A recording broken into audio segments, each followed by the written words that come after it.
大家好，我係盧蘇，又嚟到1年1度港車北上嘅續牌影片啦。咁今次咧已經係我第2次嘅續牌啦，而今年嘅手續咧係同上年差唔多嘅啫。好啦，咁我哋而家即刻咧就睇下啲咩步驟先啦。咁我個牌咧就係4月底到期噶，咁我就喺到期前嘅2個月左右咧就收到佢哋嘅電郵通知啦。咁呢封電郵咧係主要話俾你聽咧，你個牌就嚟到期啦，係時候要續，仲有你個指定申請日期嘅時間同埋個 password。另外碌落啲咧，你亦都會見到咧續牌嘅 requirements。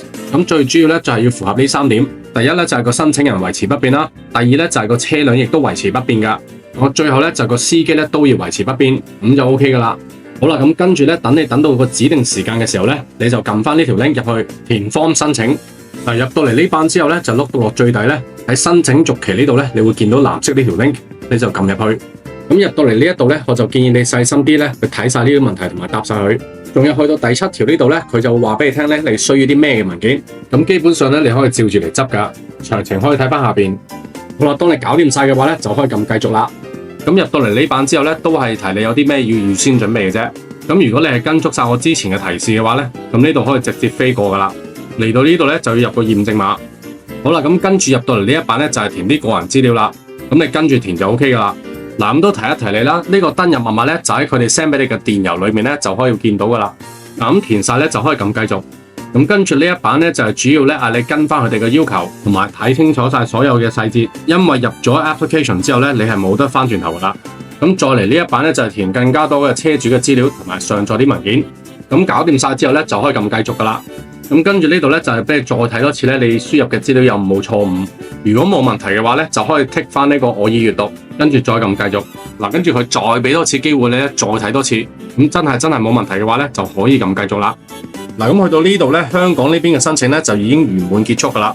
咁我哋餘下落嚟嘅時間咧，就係要等到佢再 send 電郵俾你，通知你可以辦理內地嗰邊嘅手續。嗱，咁終於咧，我等咗大概1個月到，咁佢就 send 咗呢封電郵嚟啦，就話香港嘅運輸署咧已經批咗我香港呢邊嘅 application 啦。咁而家咧就會交俾內地部門嗰邊審理。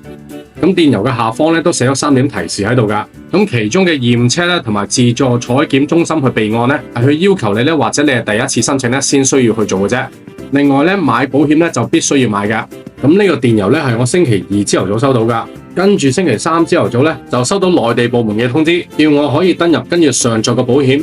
咁你撳翻條 link 咧，就係會帶翻你嚟呢個港車北上信息管理服務系統。咁跟住撳咗右上角嘅登入之後咧，就要用你部手機用微信咧去 scan 翻個 QR code 登入。登入咗之後，你就會嚟到呢個版面。咁跟住咧，你就可以撳翻呢個藍色嘅填寫保險資料嘅掣，去上載你個保單。咁上載完你個保單之後咧，就大功告成噶啦。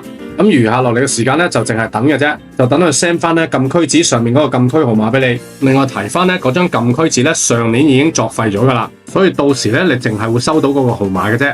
咁你係會喺你個新嘅保單生效日期後大概5個工作天咧就會收到噶啦。咁有咗呢個號碼之後咧，你就可以繼續摁腳咁樣咧預約你個港車北上旅程啦。好啦，咁今集係咁多，下集見，拜拜。